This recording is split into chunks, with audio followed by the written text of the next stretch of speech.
Corona, जिसे कोविड-19 के नाम से भी जाना जाता है, ये एक विश्वव्यापी महामारी है और इस महामारी से बचने का एकमात्र उपाय है सावधानी।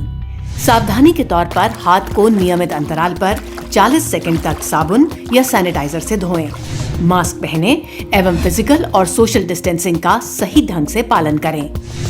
इसके साथ साथ अपने शरीर के अंदर इम्यूनिटी लेवल यानी प्रतिरोधक क्षमता बढ़ाने की जरूरत होती है।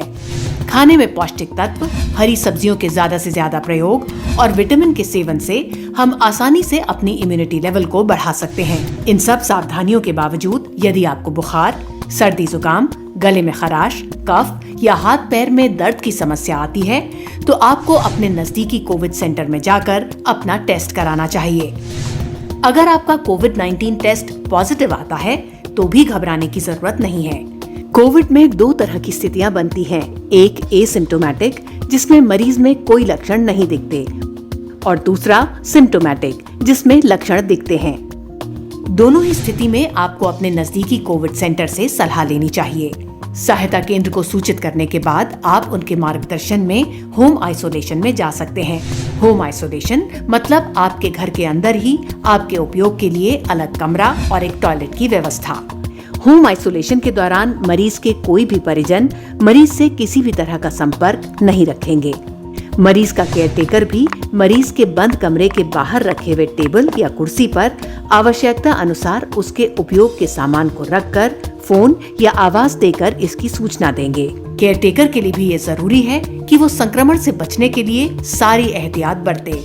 होम आइसोलेशन में रहते हुए किसी भी वक्त अगर आपको किसी भी तरह की परेशानी का एहसास होता है तो नीचे दिए गए कंट्रोल रूम नंबर से अपने नजदीकी कंट्रोल रूम को तुरंत सूचित करें। राज्य स्वास्थ्य विभाग की कुशल निगरानी में ये कंट्रोल रूम 24 घंटे आपकी सहायता के लिए तत्पर है। होम आइसोलेशन में छोटी छोटी चीजें जिनका आपको रखना है हमेशा ख्याल। कोरोना संक्रमित व्यक्ति के लिए अलग हवादार कमरा और टॉयलेट होना जरूरी।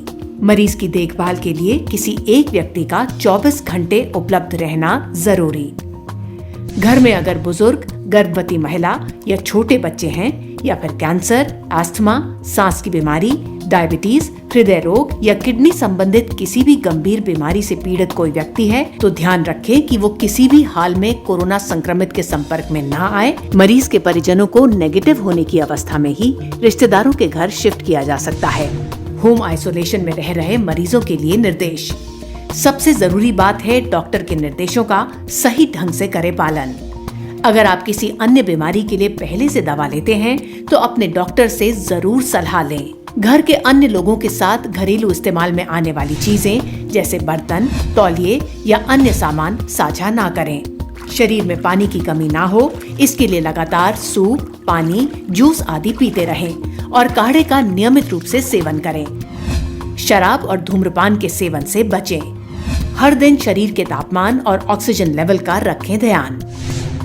होम आइसोलेशन मरीज हेतु आवश्यक शर्तें। मरीज एवं उनके परिजन किसी भी परिस्थिति में घर से बाहर नहीं निकलेंगे और न ही बाहर से परिजन, मित्र या कोई अन्य व्यक्ति उनसे मिलने आ सकेगा। जिन मरीजों को होम आइसोलेशन यानी घर में ही अलग से रहने की अनुमति प्रदान की जाएगी, उनके घर में घरेलू कार्य में बाहर से सहायता के लिए नौकर, माली, ड्राइवर, बाई या अन्य कोई सहायक नहीं आ जा सकेगा।